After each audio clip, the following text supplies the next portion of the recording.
hari ini. Saya ucapkan selamat datang, selamat bergabung dan belajar bersama kami.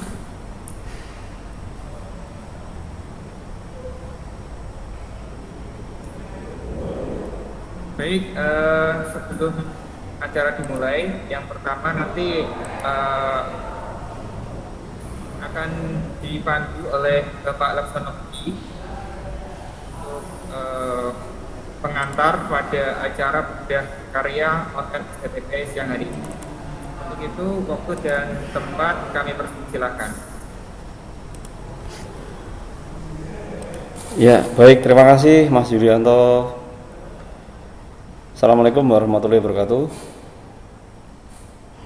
Waalaikumsalam warahmatullahi wabarakatuh. Saya izin melepas masker ya, karena saya hanya sendirian di ruang ini, jadi suaranya biar tambah jelas. Ya, saya ucapkan selamat bergabung pada peserta bedah karya online edisi kedua ini ya. Jadi yang kita lakukan hari ini adalah yang edisi 2 ya. Jadi edisi 1 sudah dilaksanakan di bulan Februari yang lalu tahun 2020-2021 dengan judul yaitu pada saat itu detektor masker dan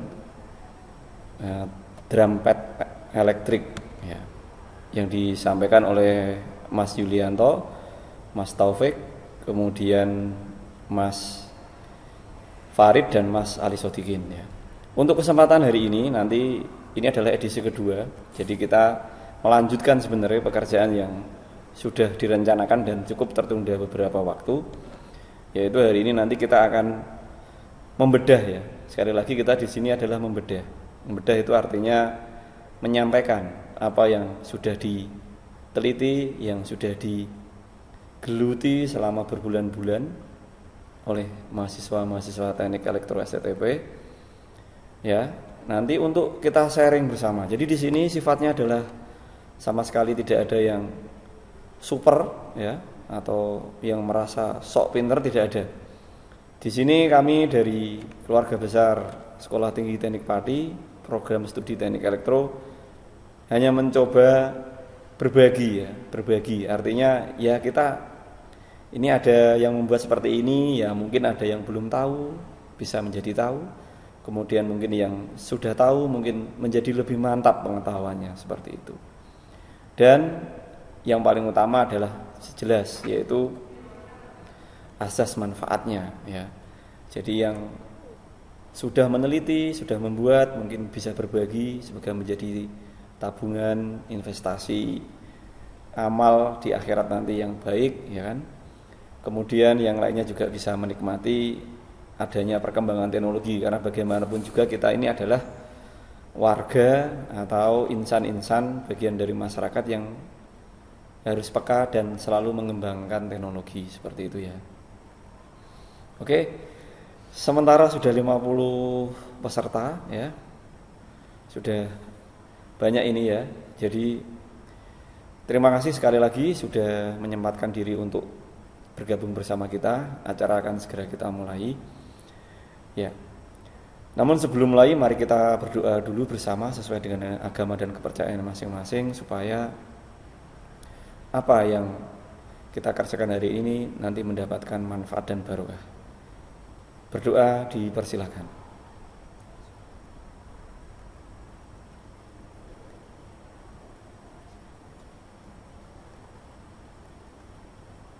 Ya, cukup. Terima kasih. Saya cek dulu ini pematerinya dari Mas Dirjo. Sudah hadir? Oke, Pak. Oke, siap. Kemudian karena ini dibuat oleh kelompok, jadi satunya Mas Rivaldi. Sudah siap? Hadir, Pak. Oke, ya.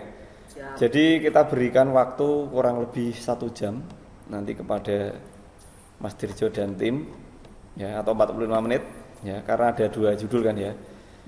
Jadi setelah Mas Dirjo nanti ada timnya Mas Hendri Bagus dan Mas Akmal untuk menyampaikan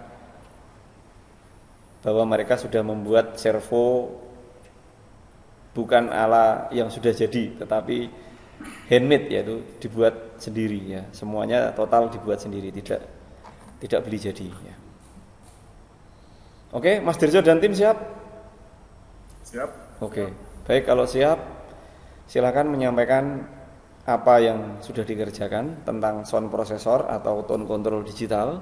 Namun sebelum mulai mungkin saya sampaikan dulu bahwa Mas Dirjo dan Mas Rivaldi ini sekarang ada di semester 6 mahasiswa Teknik Elektro Sekolah Tinggi Teknik Pati. Kemudian yang kedua, Mas Dirjo ini juga kebetulan memang berbisnis di bidang audio ya. Jadi beliaunya punya terutama di pembuatan box speaker memang. Jadi melayani semua jenis model box mulai dari yang 3 in sampai 18 in. Gitu ya Mas Dirjo ya. Ya, toko online-nya mungkin bisa dikunjungi ya. Jadi apa Mas Dirjo ya? Toko online-nya di Tokopedia itu ya.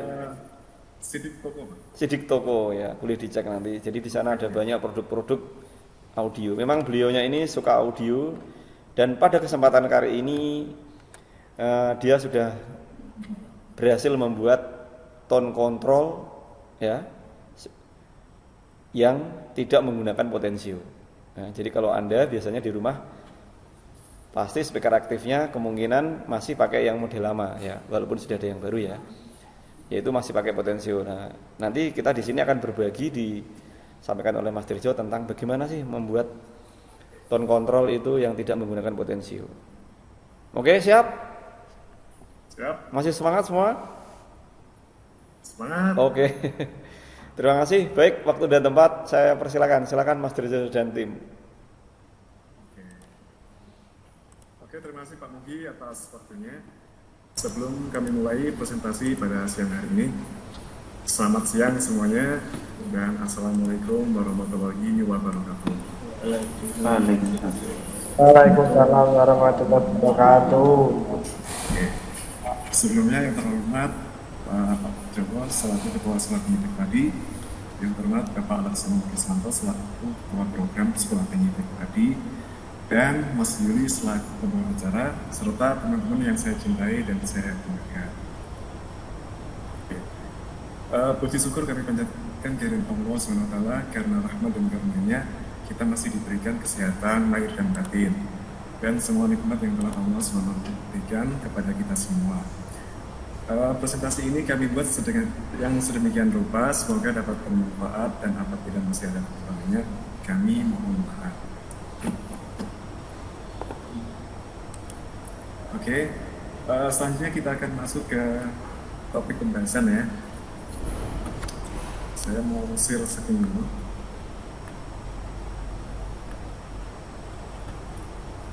Oke, sebelumnya nanti saya akan putarkan video preview ya. Untuk prosesnya yang sudah dites.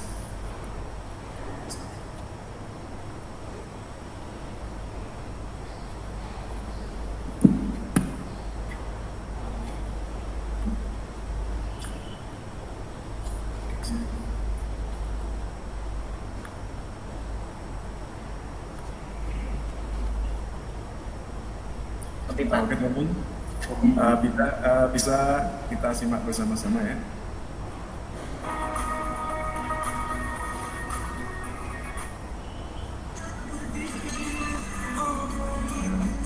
Jadi di sini kami sedang melakukan pengujian ya.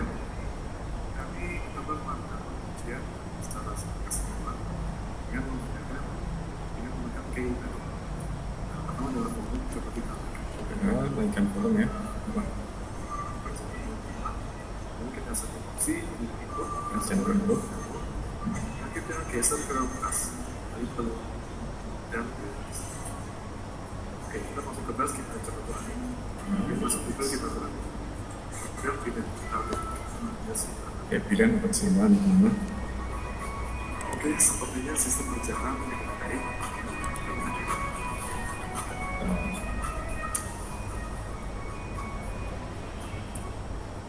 Oke, jadi seperti itu teman-teman review videonya. Selanjutnya kita akan masuk ke topik pembahasan ya.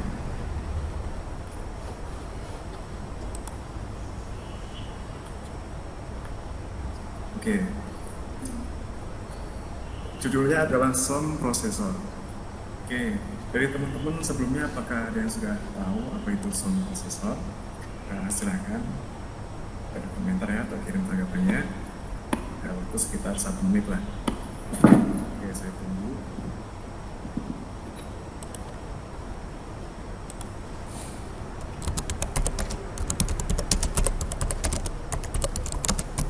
Ya teman-teman, masih saya tunggu nih. Apakah ada yang sudah tahu apa itu sound processor? Ya, oke.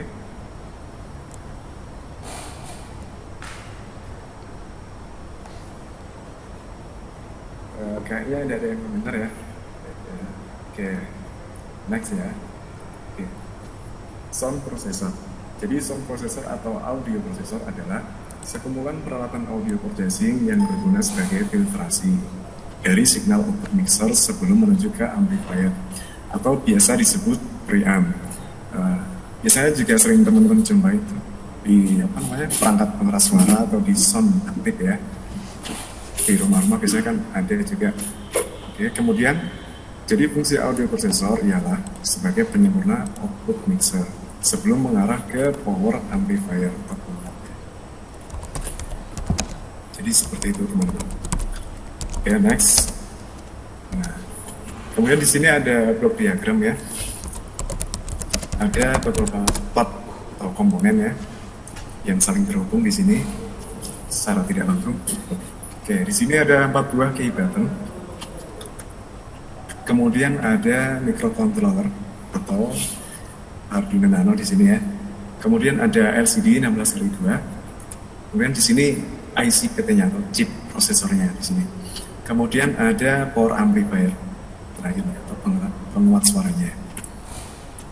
Oke. Cara kerjanya adalah key button ditekan, maka micro Arduino akan membaca input dari key button sini ya. Ketika ini ditekan, memberikan input ke micro. Kemudian micro mengeluarkan output data sesuai fungsi data key button yang telah diprogram pada LCD 16x2 kayak monitor. Nah, tampak seperti ini ya teman-teman. Dan menuju ke IC PT 2313 untuk memberikan tugas kontrol input yang dipilih.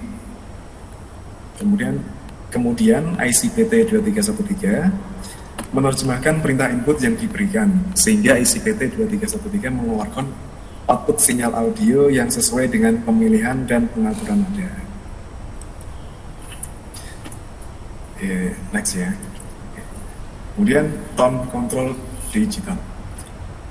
Untuk merealisasikan sebuah tugas ini, kami membutuhkan beberapa komponen utama antara lain yaitu pertama Arduino Nano, yang kedua IC PT 2313, kemudian yang ketiga LCD 16x2, kemudian yang keempat key button. Untuk part komponennya teman-teman. Oke, nah ini. Kemudian nomor 1 nih, di sini ada Arduino Nano. Sebelumnya ini udah asing lagi ya buat teman-teman mahasiswa atau adik-adik SMK, sudah sering menjumpai ini ya namanya. Oke, Arduino Nano adalah board Arduino terkecil yang menggunakan microcontroller Atmega 328 untuk Arduino Nano 3E. Tegangan kerjanya 5 volt, tegangan input optimal 7 sampai 12 volt, minimumnya 6 volt, maksimumnya sekitar 20 volt ya. Oke, jadi di sini kami memilih microcontroller atau Arduino Nano sebagai kontrol yang nantinya akan kami gunakan untuk mengontrol IC PT 2313. Oke, next. Yang kedua, IC PT 2313. IC ini adalah prosesor auto digital 4 saluran yang memanfaatkan teknologi CMOS, volume, bass, treble, dan keseimbangan kanan kiri atau delay.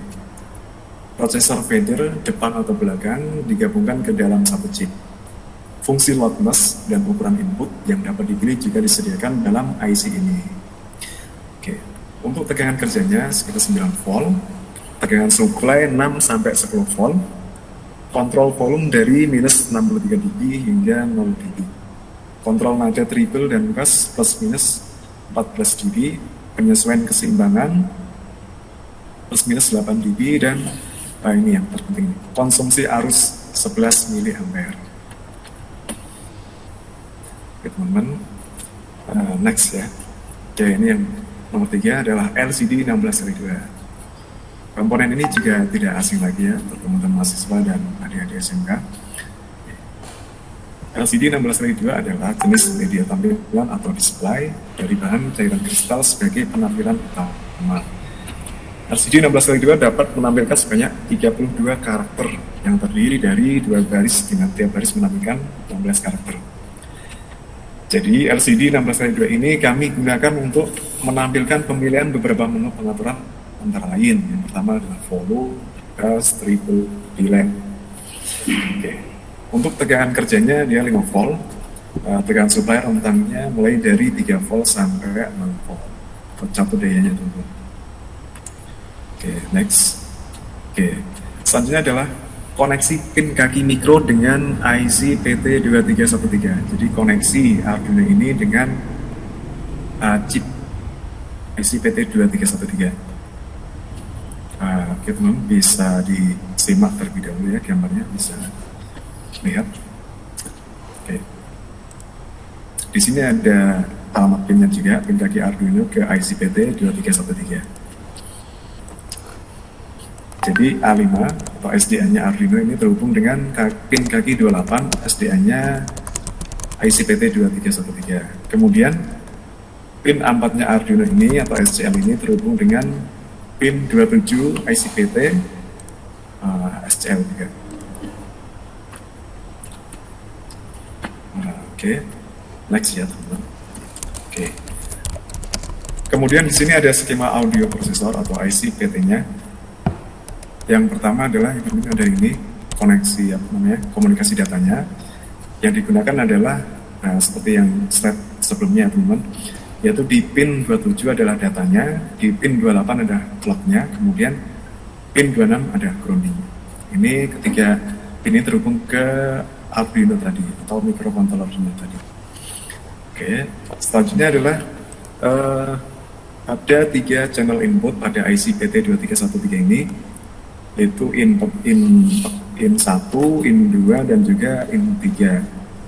Oke, in yang pertama ini di sini digunakan untuk tuner ya atau radio FM. Kemudian yang in 2 digunakan untuk CD player. Kemudian yang ketiga in 3, input 3 digunakan untuk bit. Oke, jadi seperti itu teman-teman. Dia mempunyai 3 channel input audio. Oke, selanjutnya kita bahas lagi bagian outputnya di sini. Untuk ICPT ini dia mempunyai 2 channel out speaker ya, yaitu front speaker dan rear speaker. Untuk frontnya dia terhubung ke LR, L-nya pin 25 dan R-nya pin 24. Kemudian yang rear speaker, L-nya terhubung ke pin 23 dan R-nya terhubung ke 22. Oke teman-teman, di sini ya koneksinya. Ini pengeras waktunya.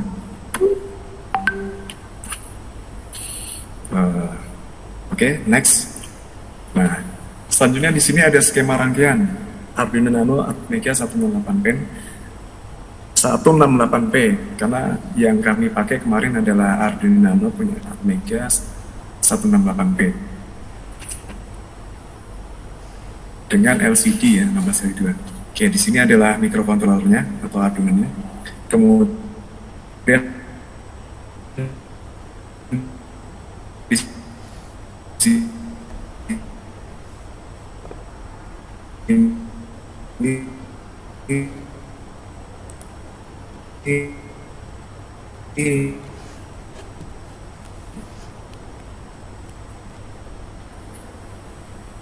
Oke, buttonnya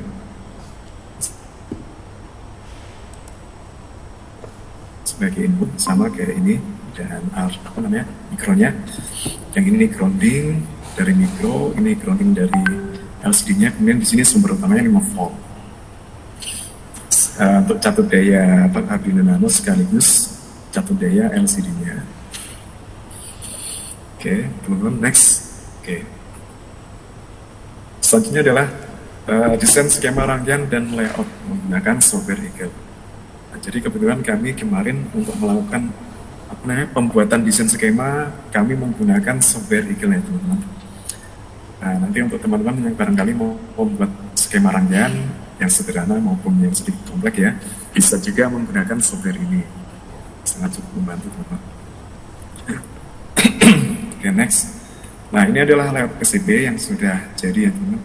Hasil akhir yang awalnya di sini, kemudian sudah diproses lagi, teman-teman. Kemudian seperti ini hasilnya. Bisa kita simak ya, simak terlebih dahulu. Hasilnya seperti ini teman-teman. Ini mikronya di sini, LCD-nya di sini, kemudian ini key button, dan ini perangkat tambahan lainnya. Oke, next. Nah, selanjutnya adalah proses sablon PCB dan etching PCB. Untuk gambar sebelah kiri ini adalah proses penempelan sablon ya ke papan PCB board. Seperti ini hasilnya teman-teman. Kemudian gambar sebelah kanan ini adalah setelah dilarutkan atau etching PCB teman-teman. Jadi dilarutkan lem yang tidak penting dibuang.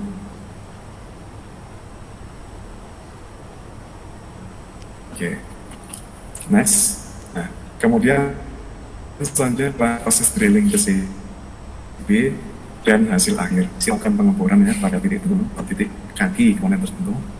Oke, setelah itu kita lakukan pelapisan atau cairan clear ya, biar tidak cepat korosi gitu jalurnya. Di sini ini adalah hasil akhirnya dari langkah-langkah yang sebelumnya tadi. Seperti ini teman-teman. Oke, next. Nah, kemudian ini masih sama ya. Di sini ada part-part atau komponennya yang mau kita pasang ke papan PCB board. Next, masih sama ya dalam proses juga. Kita melakukan proses penyolderan komponen ke papan PCB board. Oke, next. Nah, selanjutnya adalah proses transfer program ke micro Arduino menggunakan software Arduino IDE. Nah, sebelum itu kita melakukan desain program atau pembuatan program ya teman-teman. Setelah itu kita lakukan compiling data. Apabila datanya sudah benar atau tidak error, kemudian kita lakukan proses upload program atau transfer. Setelah itu kita tunggu sampai done uploading atau benar-benar terkirim datanya itu. Oke, next. Nah, kemudian ada hasil akhir dan pengujian alat.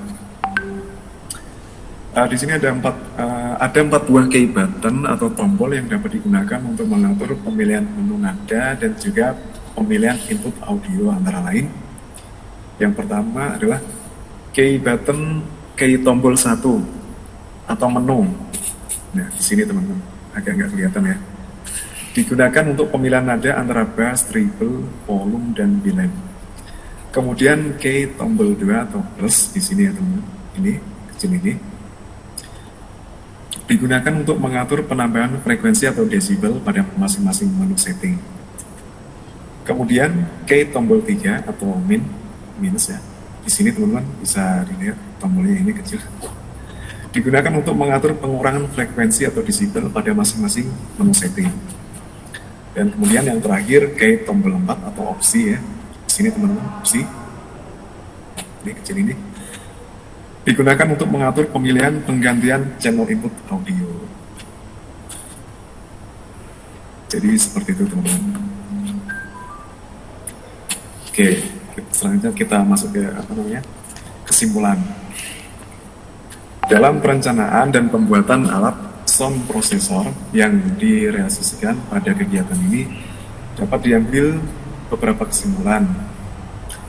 Antara lain yaitu dengan menambah alat sound processor ini bisa mengoptimalkan kualitas nada dan sistem setting audio dan mengatasi masalah pada tone control menggunakan potensio yang mudah kotor. Biasanya timbul suara kersek-kersek dan sebagainya. Kemudian alat ini juga meningkatkan efektivitas fungsional dalam pengontrolan Dalam tone control digital memungkinkan bisa dikontrol menggunakan remote tone control, infrared, Bluetooth maupun menggunakan IoT ya teman-teman. Bisa dikontrol menggunakan IoT juga dan lain-lain. Kemudian untuk biaya pengadaan dari alat ini juga rendah sehingga bisa dijangkau di kalangan masyarakat menengah ke bawah. Sangat memungkinkan melakukan penggantian akses input berbeda secara cepat dari 3 channel input yang disediakan. Dalam kurung 3 input harus enable atau dipasang ya. Dari uji coba tersebut sangat banyak sekali ilmu dan pengetahuan baru yang kami pelajari. Oke, saya rasa cukup sekian ya teman-teman pembahasan pada siang hari ini. Cukup sekian dan terima kasih. Sekarang adalah sesi tanya jawab. Silakan teman-teman yang mau bertanya. Baik, terima kasih Mas Dirjo atas paparannya ya, selama hampir 25 menit ya. Jadi dari paparan Mas Dirjo tadi dapat kita lihat ya. Jadi sesuai dengan tema yang sudah ditulis di poster kemarin ya, bahwa membuat tone control tanpa potensio ya. Dari penjelasan Mas Rizal tadi, berarti kita ketahui bahwa ternyata untuk menggantikan fungsi potensio tersebut kita bisa menggunakan namanya sound processor. Itu Mas Rizal ya? Iya Pak. Terus sound processor yang kita dipakai oleh Mas Rizal ini adalah yang tipe PT2313. Itu pabrikannya adalah Princeton kalau nggak salah, Princeton ya. Jadi Princeton itu pabrik IC. Ya, PT2313, PT-nya itu singkatan dari Princeton. Ya, sebenarnya banyak sound processor itu ya Mas Darjo ya. Kemarin kita pilih-pilih akhirnya ketemu yang murah meriah PT2313 itu ya. Iya Pak. Iya. Ada serinya yang PT2313L. Iya, macam-macam juga ya. Nah IC ini dari penjelasan Mas Darjo tadi bahwa dia bisa melakukan fungsi tone control, artinya bisa mengubah keras lemah suara, kemudian mengubah bass treble, kemudian sampai ke fungsi balance. Itu dengan diberikan perintah dari Arduino, gitu Mas Dirjo ya. Iya Pak. Jadi ada komunikasi antara Arduino dan sound processor. Nah, itu sound processor. Iya, betul. Sehingga potensionya hilang ya, sesuai dengan tema hari ini. Oke, itu mungkin garis bawah atau highlight yang bisa saya berikan dari penjelasan Mas Dirjo. Sekarang kita memasuki sesi tanya jawab. Ya, untuk sesi 1 saya persilahkan 2 penanya dulu. Ya, silakan. Kalau Mas Dirjo mungkin share screen-nya bisa di stop dulu Mas, biar kolom chat-nya bisa terbaca. Ya. Ya, kalau boleh bertanya langsung silakan, langsung hidupkan saja mic-nya, kemudian sampaikan izin bertanya. Silakan. Ya. Kalau tidak berkenan langsung bisa melalui kolom chat ya. Silakan tanya di kolom chat. Ya, silakan teman-teman dari SMK atau teman-teman dari mahasiswa. Kalau ada yang perlu ditanyakan ke Mas Dirjo berhubungan dengan paparan tadi silakan. Iya, teman-teman silakan bertanya. Saya Pak, atas nama Stefani. Oh iya, oke, Mas atau Mbak ya? Gambarnya jilbaban ini. Ampun ngoten Pak. Oh iya, siap. Mas Yusuf Stefani ini kayaknya cowok ini dari suaranya. Siap, Mas Yusuf, silakan langsung bertanya kepada narasumber kita. Monggo. Itu lebih efisien potensio atau yang pakai digital itu Pak? Lebih efisien mana? Oke. Itu pertanyaan pertama atau ada pertanyaan selanjutnya? Bon, niku sat. Oke. Pak. Siap. Oke Mas Dirjo, silakan langsung dijawab Mas. Oke, Saudara Yusuf atau Stefani ya. Kalau menurut saya, kalau dilihat dari efektivitasnya itu lebih enakan pakai digital ya. Kemudian dari segi mekanik atau komponennya dia lebih awet yang pakai digital dibanding menggunakan port potensio yang manual. Kemudian dari segi kecanggihannya, kalau potensio ya seperti itu saja teman-teman ya, kita putar, kembalikan, putar-putar ya. Kalau digital, ia sudah melewati sistem pemrogram dan filtrasi itu. Jadi sangat memungkinkan sekali mempengaruhi hasil output audio yang disaring. Oke. Baik. Sudah cukup Mas Tirzo? Iya. Itu tadi Mas Yusuf ada 2 yang saya Oke, tangkap sudah tadi. step lagi. Mungkin ada Iya, pun. sudah cukup itu aja. Iya. Oke, ya saya persilakan yang lain. Selamat datang Pak Faidlon. Ya, ini Pak Faidlon ini Bapak dosen kita baru di STTP. Selamat bergabung Pak. Ya, nggih, sugeng siang.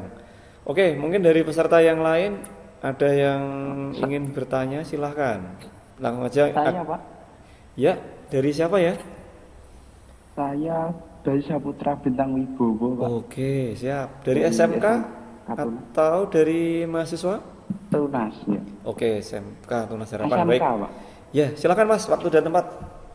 Mas mau tanya Mas, kalau misalnya itu ditambah Iya, memory silakan. card bisa atau tidak?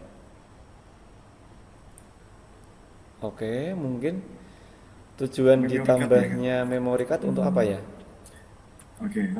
Untuk penyimpanan Penyimpanan.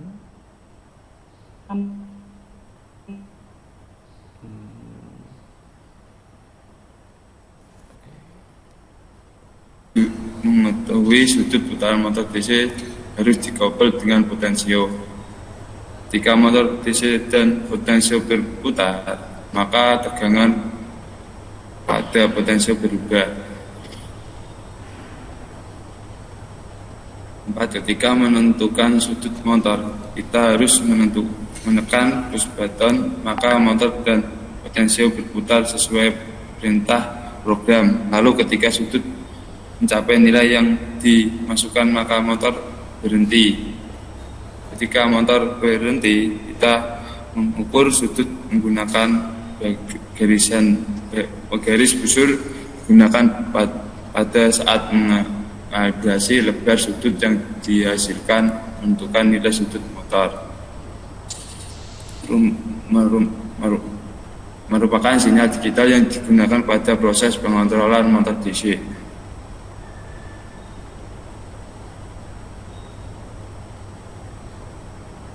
Sini ada contoh gambar pemasangan program, dan ini contoh yang satunya lagi, ini gambar alat. Ya, cukup sekian. Kalau ada pertanyaan, saya bertanya. Baik, terima kasih Mas Akmal dan Mas Hendrik atas paparannya. Ya itu tadi ya, jadi yang bisa kita garis bawahi bahwa motor DC servo itu merupakan hasil atau contoh dalam sistem kontrol closed loop ya. Jadi motor berputar seberapa derajat itu kita bisa membacanya kembali seperti itu ya. Jadi yang dilakukan oleh Mas Akmal dan Mas Hendri kemarin itu membuat servo buatan sendiri istilahnya, karena servo itu biasanya kita lebih praktis untuk beli kan, karena harganya sekarang juga sudah sangat murah ya. Tetapi kemarin kita memang betul-betul pengen riset, jadi membuat motor servo sendiri, sehingga tadi yang sudah dijelaskan, jadi kita butuh motor DC, motor DC-nya disambung dengan potensio, sehingga kalau motor DC-nya berputar, maka potensionya juga berputar. Nah, berputarnya potensio itu menghasilkan tegangan yang dibaca oleh Arduino. Nah, Arduino nanti akan memutuskan ini sudutnya sudah tercapai atau belum. Seperti itu ya Mas ya. Itu catatan yang saya buat tadi seperti itu selama mengikuti paparan. Betul ya? Iya, Pak. Oke. Baik, selanjutnya masuk ke sesi tanya jawab. Ya, sebelumnya saya ucapkan selamat bergabung Pak Joko. Assalamualaikum. Wah, Pak Joko sibuk ini. Nah, ini saya perkenalkan ya peserta Bedah Karya hari ini. Jadi dari mahasiswa dan SMK. Ini adalah Pak Joko Suranto. Pak Joko Suranto ini adalah ketua ya yang memimpin Sekolah Tinggi Teknik Padi. Nggih Pak, selamat bergabung. Terima kasih Pak atas partisipasinya. Nggih. Baik, selanjutnya masuk ke sesi tanya jawab. Silakan kalau mau ada yang bertanya, jangan kalah ya. Jadi tadi di sesi sound processor banyak yang tanya. Sekarang sesi servo silakan. Kalau mau ada yang bertanya boleh langsung bertanya, mic-nya dinyalakan. Atau kalau mau pakai kolom chat juga silakan diketik di kolom chat. Silakan. Assalamualaikum warahmatullahi wabarakatuh. Waalaikumsalam warahmatullahi wabarakatuh. Mas Surya. Saya Fajar. Oke, Mas Surya. Dari mahasiswa atau SMK? Dari mahasiswa, Pak. Oke, mahasiswa. Baik, silakan Mas Fajar. Ini saya ingin bertanya tentang cara kerjanya itu tadi ketika push buttonnya ditekan itu settingannya baru jalan ya Mas atau bagaimana? Oke, silakan Mas. Itu saja Mas Fajar atau Ya, ada lagi? Ini ya, itu ketika push button ditekan itu settingannya langsung jalan Mas. Motor akan langsung berputar dan ketika bersamaan itu potensio juga ikut berputar karena itu motor dan potensio itu dikoppel. Jadi ketika potensio berputar mencapai sudut yang sudah diprogram, maka motor akan berhenti. Itu, Mas. Iya. Jadi kalau push buttonnya tidak ditekan itu tidak ada inputan untuk menjalankan motor ya Mas? Iya Mas, tidak ada. Push button harus ditekan terlebih dahulu itu. Ya. Sekarang pertanyaannya, biasanya kita menggunakan motor servo itu kan untuk satu kondisi dan berhenti. Jadi apakah ketika tidak ada inputan, motor itu bisa berhenti di posisinya Mas? Umpamanya ada gangguan dari luar, mungkin kita paksa rotornya itu kita putar, apakah itu bisa tetap di situ atau bagaimana? Oke. Iya, jadi mungkin saya menengahi ya, Mas Fajar dan Mas Akmal ya. Jadi yang ditanyakan Mas Fajar ini sudah masuk ke ranah aplikasi. Jadi biasanya kalau kita punya motor servo ya Mas, itu kan dikasih komen itu perintah, komen ya, supaya dia berputar di sudut tertentu gitu kan maksudnya Mas Fajar ya. Nah, kalau yang dibuat oleh Mas Akmal itu kan masih butuh trigger gitu loh maksudnya. Yaitu triggernya adalah push button. Jadi walaupun sudah dikasih komen, dikasih perintah, misalkan 30 derajat ya, kemudian kok push buttonnya belum ditekan, ya nggak jalan ini Mas. Yang versi buatan sendiri loh ya Mas Fajar ya. Seperti itu sepertinya, betul Mas Akmal ya? Ya. Ya. Jadi yang dibuat ini ya namanya, ini adalah riset ya. Jadi betul-betul membuat servo dari nol. Itu yang sudah dikerjakan sebatas settingannya itu lewat Arduino IDE Mas Fajar. Jadi kalau kita pengen berputar 90 derajat ya harus di entry di codingnya. Ya, 90 entah dengan data desimal atau data heksa seperti itu. Jadi belum bisa dari luar intinya. Ya. Kemudian untuk triggernya atau start mulai bergerak itu menunggu push button. Itu kalau yang sudah dibuat seperti itu. Ya mungkin belum sempurna ya Mas Fajar ya. Tetapi yang sudah dikerjakan itu sudah bisa menangkap, artinya begitu motor berputar tuh kita sudah tahu ini posisinya. Jadi motor ini berputar berapa derajat itu tahu. Dari mana? Dari tegangan analog yang dihasilkan oleh potensio. Mungkin seperti itu ya Mas Akmal, Mas Hendri ya. Halo? Wah, ini kayaknya masalah sinyal lagi. Iya, Pak. Ya. Mungkin ada yang ditanyakan lagi Mas Fajar? Silakan. Oh, iya Pak. Kalau namanya itu badannya tidak adil itu emang langsung di jam itu fungsional memang sudah sama seperti motor servo yang terjual di Pak, ya, Pak, atau yang sering kita gunakan. Iya. Oke, itu aja pertanyaannya. Ya, jadi Mas Hendri dan Mas Akmal. Halo. Ya, ini pertanyaan dari Mas Fajar itu seandainya nanti push buttonnya itu tuh sudah tidak ada. Ya. Seandainya push buttonnya sudah tidak ada, itu apakah sudah persis seperti motor servo yang dijual? Atau belum? Belum ya. Jadi masih perlu apa lagi kira-kira? Masih perlu apa lagi? Masih perlu pengembangan lebih lanjut ini, Pak. Oh, gitu. Ya, itu Mas Fajar seperti itu. Gimana? Gitu Pak, terima kasih. Iya, oke, mungkin saya tambah lagi ya. Jadi kalau motor servo yang ada di pasaran, khususnya motor DC ya, motor DC servo. Motor servo itu kan banyak juga. Ada motor DC servo, ada motor AC servo. Ya, gitu ya, Mas Tangguh dan Mas Abdil dan Mas Denny ya. Jadi motor DC servo sendiri itu juga ada macam-macam. Seperti SG90 itu inputnya PWM dia. Jadi kalau kita kasih pulsa PWM dia baru berputar sesuai dengan derajat yang kita inginkan. Tetapi kalau yang motor DC servo punyanya robotis misalkan, yang biasanya dipakai untuk robot humanoid ya, yang seperti manusia punya tangan dan kaki, itu dia beda lagi.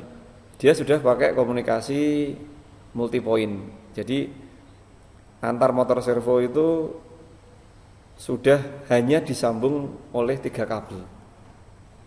Ya, 3 kabel diperintahkan dari satu controller. Nah, satu controller itu bisa mengeluarkan perintah tetapi hanya ke motor servo tertentu. Walaupun motor servonya terpasang di jalur itu misalkan ada 10 misalkan, ya. Tapi dia tahu ini motor yang kedua, ketiga, karena di situ ada namanya ID motor atau addressingnya. Jadi motor itu punya nama, nanti dikasih nama dulu supaya bisa membedakan motor 1 dan motor 2. Nah, itu ada juga yang bentuknya seperti itu, jadi macam-macam ya. Cuman yang di pasaran dan biasanya harganya murah dan terjangkau oleh kita itu motor servo yang menggunakan input pulsa PWM seperti itu. Ya, kedepannya tentunya punyanya Mas Hendri dan Mas Akmal ini kalau pengen push buttonnya hilang masih butuh satu lagi, yaitu kontrolernya itu harus bisa membaca sinyal PWM berarti Mas. Jadi kalau PWM-nya segini maka dia akan memutar motor seberapa. Jadi sudah lepas lagi, settingnya sudah nggak pakai Arduino IDE dan triggernya nggak pakai push button lagi ya. Itu tadi yang dikritisi atau yang diamati dengan detail sekali oleh Mas Surya Suryadi ya Mas ya, betul ya? Fajar Surya apa Fajar Suryadi ya? Fajar Suryadi Pak. Oke, ya baik. Baik, demikian Mas Fajar. Ya. Mungkin yang lainnya silakan, mau ada yang bertanya dari mas-mas mahasiswa atau dari teman-teman di SMK atau dari manapun yang ada di forum ini, silakan. Kalau mau ada yang ditanyakan. Kalau tidak ada, saya ingatkan sekali lagi, ya, presensinya tolong diisi ya. Jadi sebagai dokumentasi kita, karena kita mengadakan kegiatan dan perlu data ya untuk pengembangan ke depan ya. Jadi peserta kita ini sudah sejauh mana? Ada di kolom chat ya, saya share sekali lagi, ya. Oke. Kalau tidak ada mungkin jadi kita cukupkan ya diskusi dan sharing pada hari ini.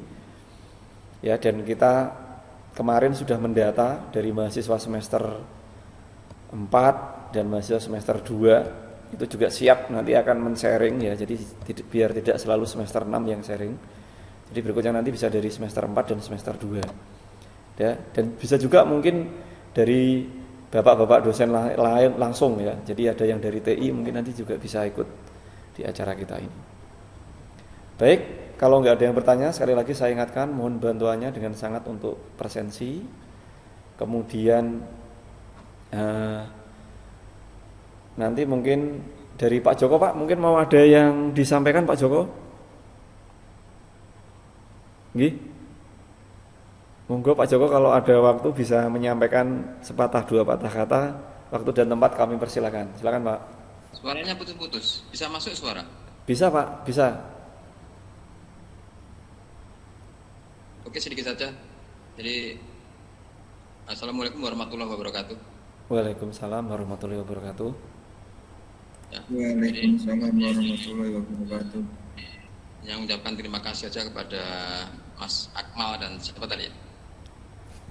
Mas Hendri, Mas Hendri, Dirjo dan Mas Rivaldi Pak, ada 4 hari ini. Oh ya, Nggih. ya semuanya aja. Jadi tim dari Elektro dan Pak Mugi selaku pembimbing untuk kegiatan pada siang hari ini. Jadi mudah-mudahan nanti memacu atau mendorong yang lain untuk selalu berinovasi, berkreasi, yang mana nanti dari kreasi inovasi ini paling tidak bisa menemukan sesuatu yang baru atau mungkin bisa mengembangkan yang sudah ada ya. Sehingga pada siang hari ini saya hanya berharap bisa memberikan manfaat untuk semuanya, yang lain terutama yang ikut dalam kegiatan webinar hari ini.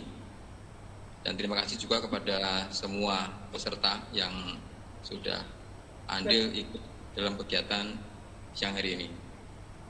Ya, jadi itu yang mungkin bisa saya sampaikan. Sekali lagi, kreativitas, inovasi ini silakan selalu dikembangkan menyesuaikan dengan situasi dan kondisi saat ini. Walaupun kondisi masih pandemi, justru malah nanti di situasi yang seperti ini mungkin bisa mematik kita semuanya untuk menghasilkan sesuatu yang mungkin nanti bisa bermanfaat untuk yang lain. Saya kira itu dari saya, Pak Mpi. Sekali lagi terima kasih untuk semuanya. Dari kami cukup sekian. Akhirnya wassalamualaikum warahmatullahi wabarakatuh. Waalaikumsalam warahmatullahi wabarakatuh. Baik Pak Joko, terima kasih. Semoga harapan kita bersama tetap acara ini selalu ada ya. Jadi biar kita minimal bisa berbagi dan mungkin punya inspirasi ke depan. Baik, dari saya sebagai pembawa acara mungkin itu mengantarkan diskusi pada siang sampai hampir menjelang sore hari ini. Kurang lebihnya saya minta maaf apabila ada kekurangan, ada hal-hal yang tidak berkenan. Dan waktu saya kembalikan kepada Mas Bos, Mas Yulianto. Terima kasih. Wassalamualaikum warahmatullahi wabarakatuh. Waalaikumsalam warahmatullahi wabarakatuh. Ya. Oke, terima kasih untuk Bapak Sanuki dan Bapak Joko Suwanto, kemudian Mas Akmal dan Mas Hendrik yang telah mempresentasikan karyanya, dan seluruh teman-teman yang telah bersedia bergabung di Beda Karya ini. Semoga ini bukan karya yang terakhir. Kedepannya semakin semangat lagi dalam membuat karya-karya yang tepat guna. Terima kasih untuk semuanya. Saya ucapkan mungkin bisa open cam ya buat dokumentasi untuk teman-teman.